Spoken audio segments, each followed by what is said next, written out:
Hello everyone, welcome in Agni Maths exam study. This is Varun sir. प्यारे बच्चों, हमारा छुट्टियों का समय चल रहा है और जून की छुट्टियों को हमें सदुपयोग में लाने के लिए आज से लगातार कक्षाएं प्रारंभ रहेंगी। और जिसमें मैं बिल्कुल शुरुआत से, इसके पहले मैंने एक वीडियो डाला हुआ है वास्तविक संख्याओं से रिलेटेड, जिसको अगर आपने कंप्लीट कर लिया होगा तो निश्चित रूप से आपको सवाल समझने में थोड़ी सुविधा रहेगी। और आगे हम यहाँ से निश्चित रूप से प्लान बना के अपनी एक्सरसाइज को कंप्लीट करते हैं। एक्सरसाइज 1.1 में जिसमें क्वेश्चन दिया हुआ है, निम्नलिखित संख्याओं को अभाज्य गुणनखंडों के रूप में व्यक्त कीजिए। पहला सवाल दिया हुआ 140 कि बिल्कुल सिंपल क्वेश्चन है और बहुत ही सरलता से हम इनको हल कर सकते हैं। देखें अगर इसको, तो सॉल्व करने के लिए हम इसको हल करते हैं अगर, तो इसके फैक्टर कर लेते हैं सिंपली वे में। 140 के अगर हम फैक्टर करेंगे यहाँ पर, तो 140, और देखिए जिन संख्याओं के लास्ट में जीरो हो या दो से भाग जाता हो लास्ट संख्या में, तो उसमें दो का भाग अवश्य चला जाएगा। दो का भाग अगर हम देते हैं तो 2 सत्ते 14 और जीरो का जीरो, सिंपली फिर जीरो आ गया तो दो का भाग अवश्य रूप से जाएगा। और देखिए दो का भाग सात में पढ़ेंगे तो 2 तिहाई 6, और 7 से 6 घटाएंगे तो 1 बच जाएगा, और इधर 10 हो जाएगा, 2 पंचे 10। और 35 है तो 5 में देखेंगे तो दो का भाग नहीं जाता, तो दो का भाग नहीं जाएगा। और 3 का भाग देखेंगे तो वो भी नहीं जाएगा, इसमें 5 का भाग जाएगा। 5 का भाग किन संख्याओं में जाता है, इनके लास्ट में 5 हो या जीरो हो। तो 5 का भाग देते हैं अगर हम, तो 5 सते 35, और फिर 7 का भाग देते हैं तो 7 एकम 7। इस तरीके से इसके सारे फैक्टर कंप्लीट हो गए। और अभाज्य गुणनखंडों के रूप में इन्हें कैसे व्यक्त करना है उसको देख लें यहाँ पर। तो इसके अभाज्य गुणनखंडों को इस तरीके से हम लिख सकते हैं। देखिए 2 गुणे 2 गुणे 5 और गुणे 7। एक चीज यहाँ पर ये हमको समझनी होती है, दो दो बार आया है तो इसको हम लिख सकते हैं 2 की घात 2 और गुणे 5 और गुणे 7। इस तरीके से कर लिया तो सवाल बिल्कुल कंप्लीट हो गया आपका। और इसी क्रम में नेक्स्ट क्वेश्चन जो है आपका बिल्कुल सिंपल है।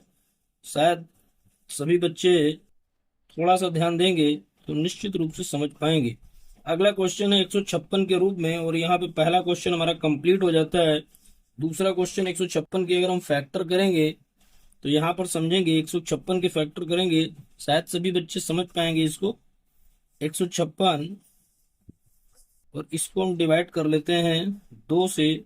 क्योंकि लास्ट नंबर जो 6 है 2 के पाड़े में आता है, 2 तिहाई 6। तो 2 का भाग पहले देंगे 15 में, तो 2 सत्ते 14 है, और यहाँ पर एक बच रहा है ना, तो ये हो जाएगा 16, 2 अट्ठे 16। बिल्कुल शुरुआत से बिल्कुल सरलता के साथ वो बच्चे जो बिल्कुल नहीं समझ पा रहे हैं बिल्कुल निश्चित रूप से समझेंगे। और 2 से इसको डिवाइड करते हैं अगर, तो 2 तिहाई 6 और एक बच रहा है हमारा, तो आपका हो गया 18। तो 2 के भाग में 2 नेम 18। अब देखेंगे यहाँ पे 39, तो 9 आ गया, 3 का भाग जा रहा है, तो 3 का भाग इसमें जाना चाहिए। 3 का भाग अगर हम चेक करते हैं तो 3 एकम 3 और 3 त्रिका 9। अब ये 13 एक अभाज्य संख्या है, तो 13 में 13 का ही भाग जाएगा।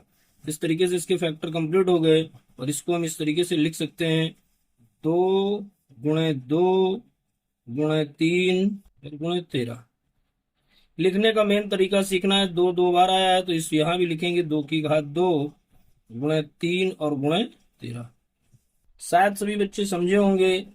अब जो इनमें समस्याएं अगर किन्हीं बच्चों को आती हैं तो उनको मैं बिल्कुल क्लियर करा रहा हूँ। किसी प्रकार की कोई समस्या आपके पास नहीं रहनी चाहिए। और नंबर 3 के रूप में अगला दिया हुआ है हमारा 3825। 3825 इसके फैक्टर हमको करने हैं। इसके फैक्टर किस तरीके से करेंगे वही प्रोसेस है। इसको लिख लेते हैं 3825, और इसमें फैक्टर कर लेते हैं हम लोग। बिल्कुल सरलता से आप कर सकते हैं। देखेंगे 5 है लास्ट में, तो 2 का भाग तो जाना नहीं है, लेकिन 5 का भाग निश्चित रूप से चला जाएगा।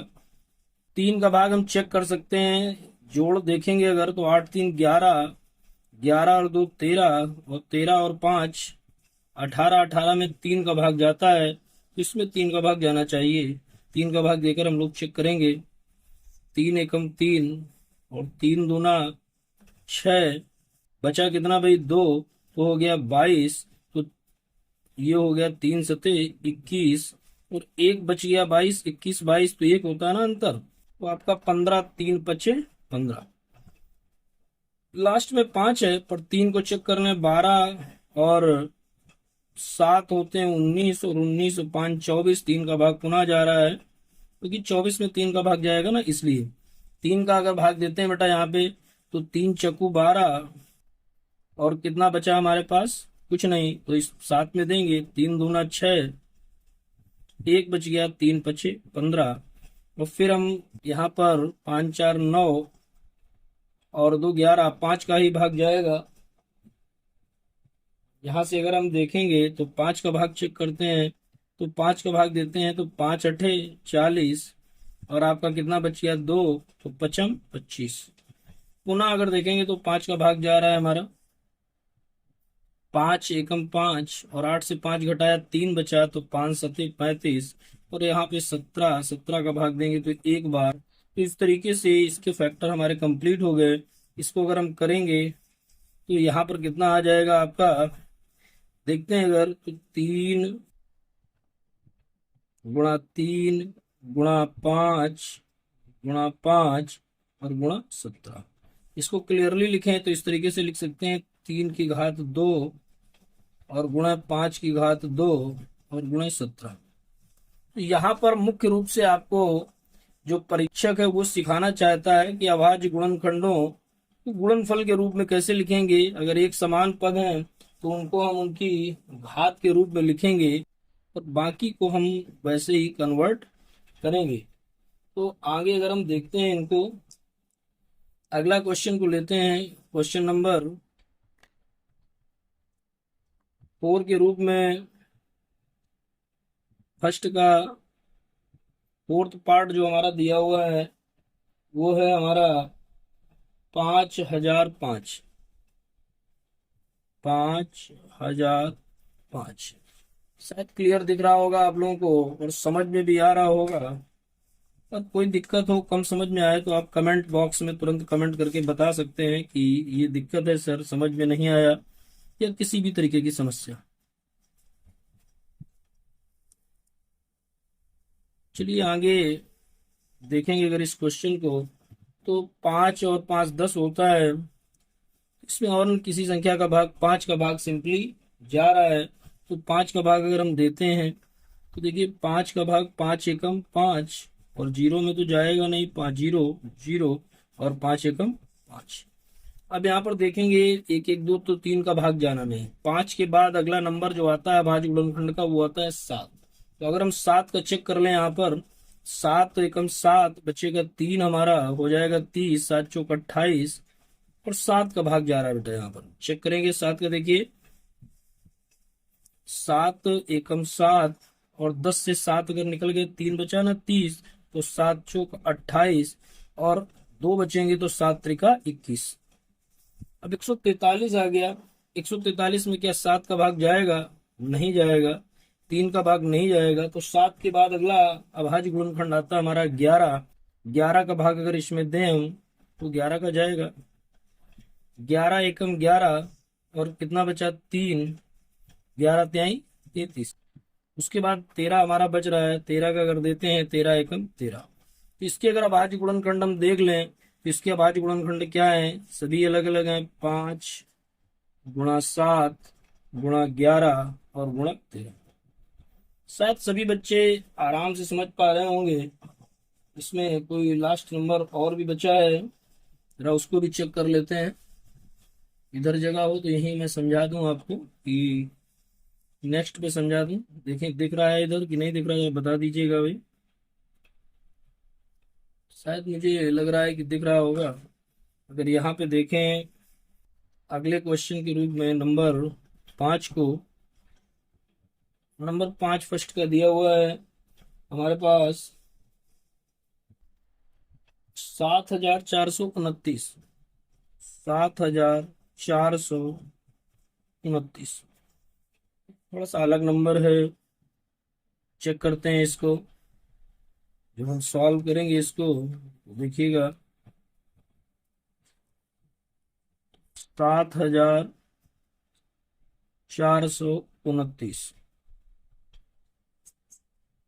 देखिए जिनको भी हम भाग देते हैं सबसे पहले दो से चेक करेंगे, दो का तो जा नहीं रहा लास्ट डिजिट। उसके बाद तीन का देखते हैं, 3 7 4 11 और 2 13, और 13 और 9 हो गया 22। तीन का भी नहीं जा रहा, पांच का जाएगा नहीं। सात का चेक करें अगर तो सात एकम सात, और इसमें जाएगा नहीं, जीरो होता है।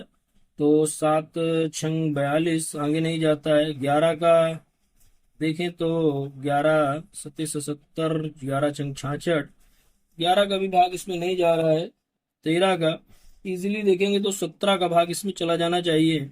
17 का भाग अगर हम चेक करेंगे, थोड़ा सा यहाँ पर कठिन थोड़े से अलग बन जाते हैं, उसमें हमें ट्राई करना पड़ेगा अभाज्य संख्याओं का। लगातार अभाज्य संख्याएं ही चेक करनी होती हैं। 17 का भाग देंगे अगर हम तो 17 चक्कू 68, 17 चक्कू 68, और कितना बचा हमारे पास 68 और 78, 68 और 68 के बाद 69, 70, 2 और 6 इधर, तो 62 बच रहा है। तो 17 त्याई 51, 17 त्याई 51 हो जाता है हमारे पास। और बचता है हमारे पास कितना भाई, यहाँ पर 62 था ना, तो 51 10 61 11, 11 बचा। तो 17 पना 85, 17 छंगा 102, 17 सत्ते 119, 7 बार में ये कंप्लीट हो रहा है। तो इस तरीके से 17 का आप टेबल देंगे तो ये नंबर आपको मिल जाएगा। उसके बाद 17 का आप देखेंगे, दोबारा चेक करेंगे, 17 दूनी 34 और 9 97, 17 के टेबल में नहीं आता है। तो उसके बाद अगला 19 का हम चेक करेंगे। 19 का अगर हम चेक करते हैं तो 19 दूना 38, दो बार चला गया हमारा, और 19 के 19 दूना 38 के बाद बचता है 5 हमारे पास। तो 19 दूना 38, 19 तिया 57, 19 तिया 57। तो 23 सिंपली आ गया। 23 को हम लोग जानते हैं, 23 से 23 में ही जाएगा, एक बार जा रहा है। तो थोड़ा अलग सवाल था, चेक कर सकते हैं और समझ सकते हैं इसको। तो इस तरीके से इसके अभाज्य गुणनखंड अगर आप देखेंगे तो 17 कामा 19 और कामा 23। तो इस तरीके से आपका ये पहला क्वेश्चन कंप्लीट होता है। सभी बच्चों को शायद निश्चित रूप से समझ में आया होगा, और किसी बच्चे की कम समझ में आया है तो वो कमेंट बॉक्स में जरूर कमेंट करें। और यदि आप लोगों की समझ में आ रहा है तो लाइक शेयर व सब्सक्राइब अवश्य करें। और निश्चित रूप से कुछ ना कुछ थोड़े क्वेश्चंस लगाकर मैं आपकी प्रैक्टिस कराता रहूंगा, और मेरे साथ इनकी प्रैक्टिस अवश्य करें। जय हिंद, वंदे मातरम।